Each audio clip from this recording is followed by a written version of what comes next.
And your practice evolved. You started in an academic practice with the Veterans Hospital, Boston University, Malden Hospital. And as time passed, you also evolved into being more active, not only in organized medicine, but in healthcare delivery from the point of view of teaching in the medical school. You were a surgeon? Yes, well,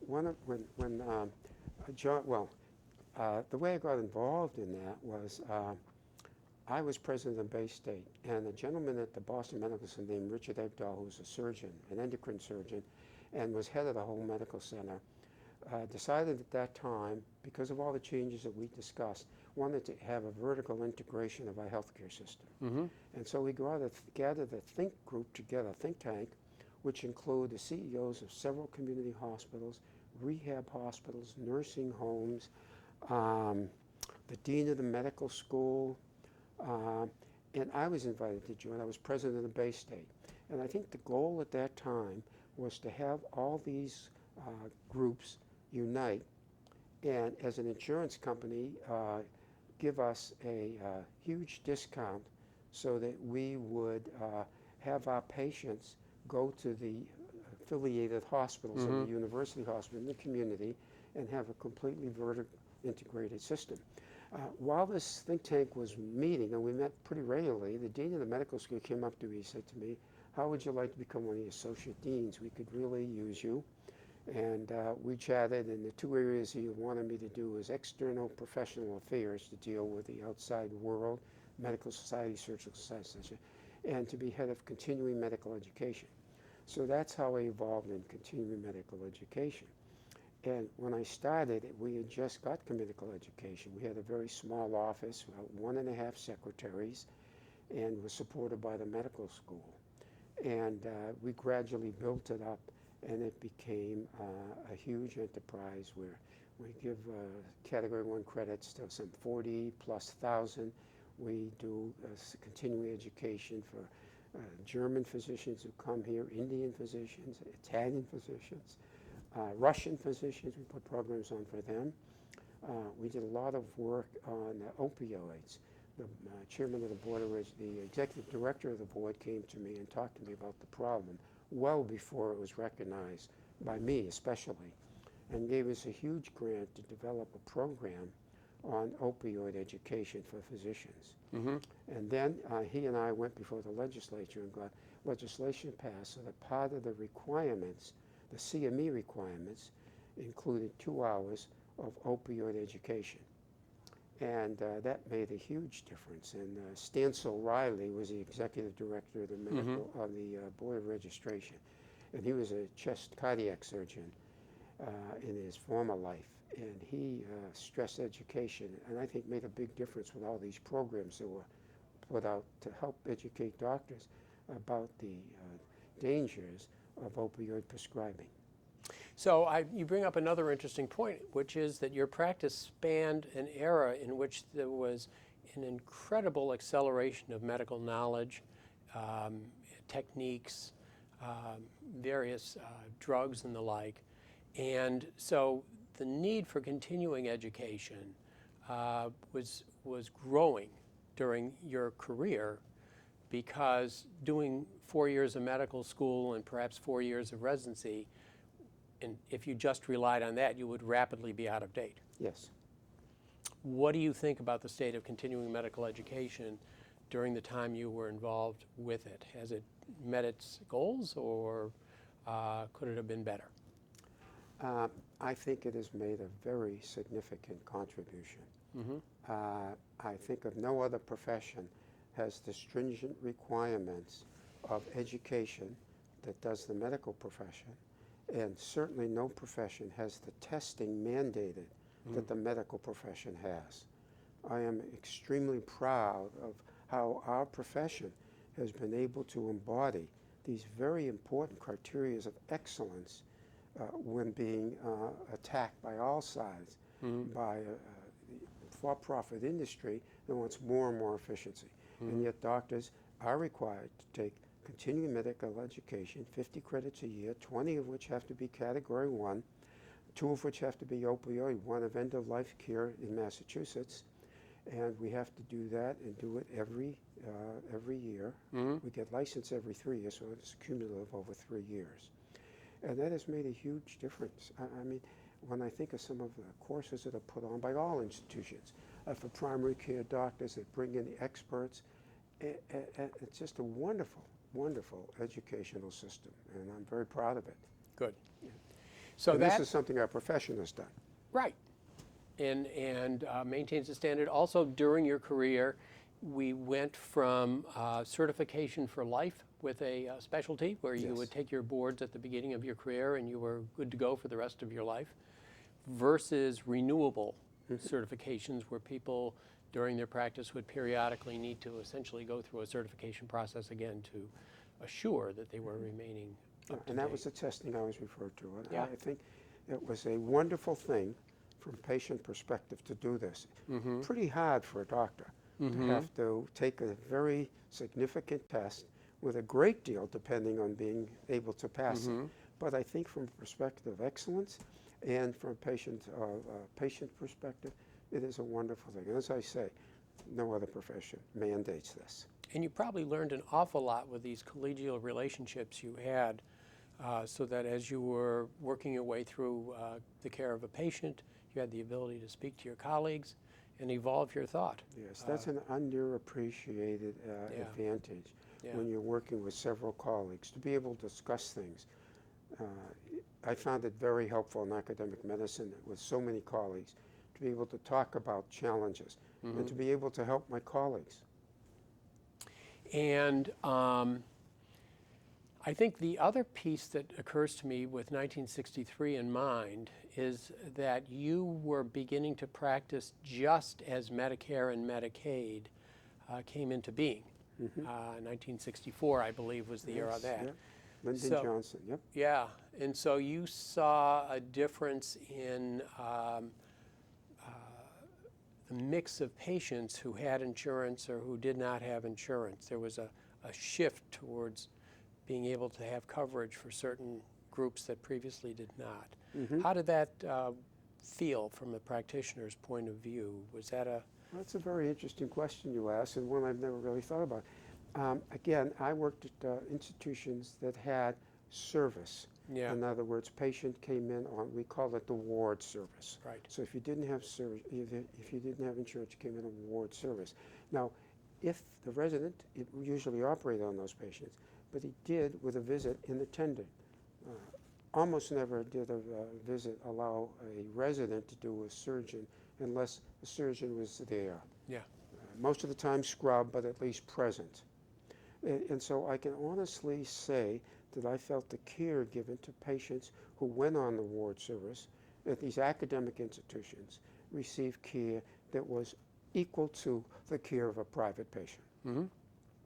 And so when insurance came, there was more patients that had insurance and that we got paid as a visit on service you did not get paid. That was a service that you gave, Right. and we all gave it, and we gave it with alacrity. It was our responsibility. But now we were beginning to get paid for a significant number of those patients who were previously on a ward service.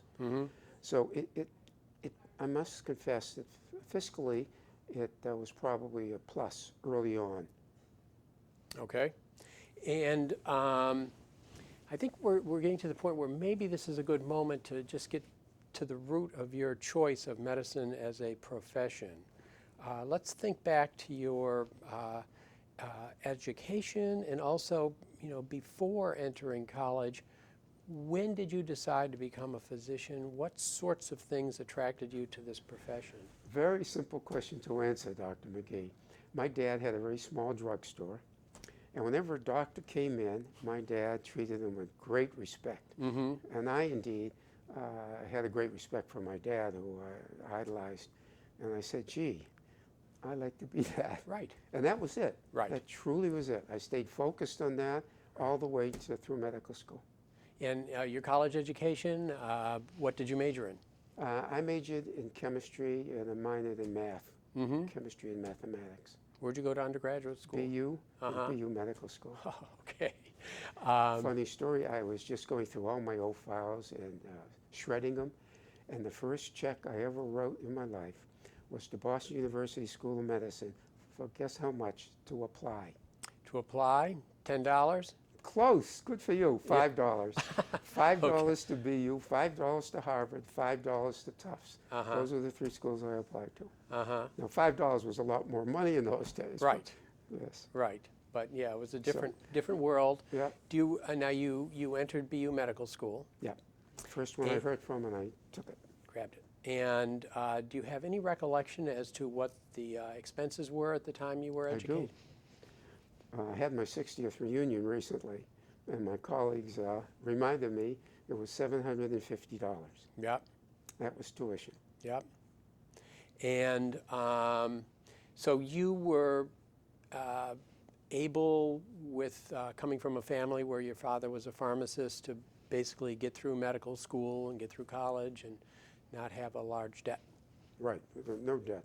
Yeah. And I don't think very many, if any of my classmates had debt. Yeah. Tuition was $750. We worked in the summertime. I worked in the Catskills as a lifeguard, and I made enough money to pay for tuition. Mm-hmm. And living expenses my folks helped me with. Mm-hmm. But I think a lot of people, a lot of my classmates worked in the summertime and were able to pay for their tuition. Of course, that can't be done now. Mm-hmm. So that was you easy. were in medical school from about, I guess, 54 until 58? Correct. So interesting time. Mm-hmm. Probably didn't have a very big genetics textbook. No. DNA was, the double helix was what, late 40s, early 50s or so? Oh, So yes. the state of education at that time probably had different content, not different, but more restricted content than today. more what? Restricted immunology, probably not a whole lot. Right. Genetics, probably not a whole lot. None. I collect medical textbooks, and I have a physician's desk reference from around that era, and it's this wide.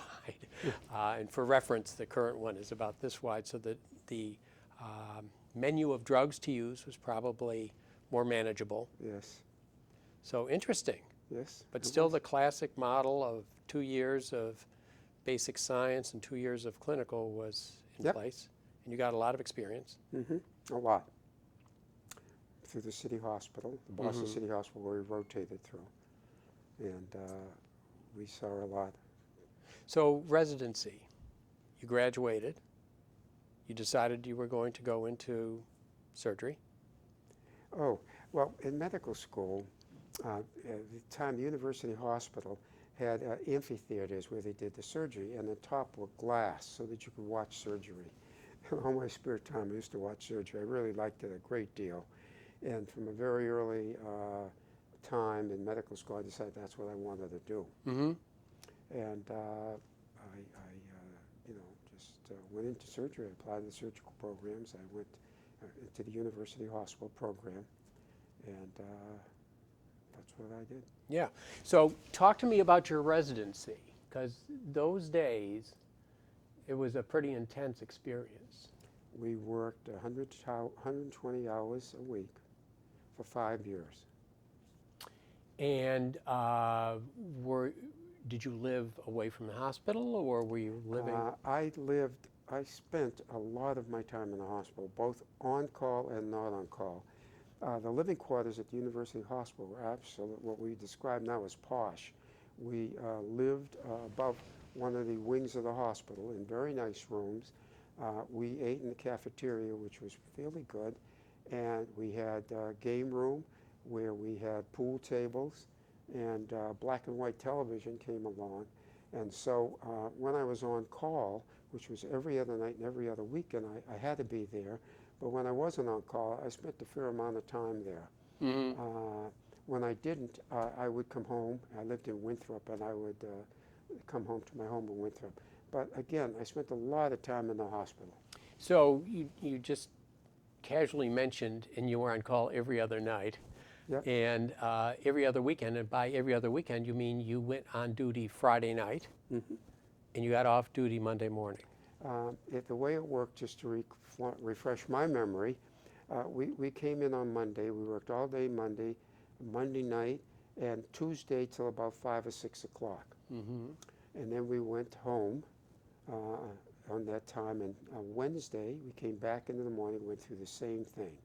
So the weekend was we came in on Thursday and worked Thursday night, Friday and Friday night, and Saturday morning at 7 o'clock. Okay. We went officer call. Right. And didn't have to come back till 6 o'clock on Monday. So did residents get married? Could you Not actually maintain a life Not outside of many. residency? We started out with 8 residents. We graduated 4. Of the 4 that we graduated, I got married in February, just before I graduated. Trad was not married. Floyd was not married. And David. 3 of the 4 were not married. And I was married for 4 months. And you bring up another point, which is in those days there was a pyramid system. Yes.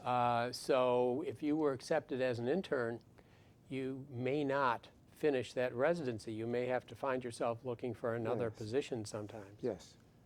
Which is also must have been a bit of pressure. There was a lot of pressure, but I didn't really feel the pressure, you know. It's a hard thing to explain. I was so involved in surgery, as were all my colleagues. Mm-hmm. I mean, it wasn't, we were friendly. We didn't say, oh boy, he may get the job and I won't get the job. That was not present in our system. And we were more, you know, concerned about learning and doing things. And as we went along, one of our residents left and went into urology. One went into OBGYN after 2 years, and the other 2 were held over. Mm-hmm. So they didn't get to be chief resident the 5th year, they got to be chief resident the 6th year. Okay. And neither of those 2 were married. Uh-huh. And were there subspecialties then? Did people go into? Yes, they did. Went to urology, orthopedics, OBGYN, plastics. Okay. So they would have additional education and the like. And you've spent your whole career, undergraduate, medical school, residency, practice at Boston University. So you've seen that institution evolve. Yeah, someone might say that I don't do change easily. Don't do change well. Well, I guess you haven't had to. You've been I at live a pretty quality close place. to the same location, too. Yeah. I live in okay. Belmont. I live very All close by. And that's where I grew up. So this has been a delightful conversation. We've gotten a chance to look at healthcare in the late 80s, early 90s when you were an officer in the Medical Society and the various crises that you had firsthand knowledge of. We've seen a little bit of how healthcare has evolved since that time, as well as tracking back and looking at your practice in surgery, the various models that you practice under, your exposure and career in academics, as well as your training and education, and how these things have changed. We've gotten a nice snapshot of the era of time during which you were in medicine. This is a delightful interview. Thank you for doing it with us. Well, thank you. Very perceptive questions. One thing I would like to mention, that I mentioned to my residents and my students when they leave, given the craziness in healthcare today, I think it's important that doctors, young doctors, focus on the things that our noble profession has made it so wonderful, and that is to put the needs of the patient first. Despite all the pressures, you just have to remain committed to what's good for the patient as being the most important thing. You know, patients give us enormous latitude with their bodies, with their minds. I think it's critical that we don't allow outside influences to change what really made our profession so great. That's an excellent note to end on. Thank you. Thank you.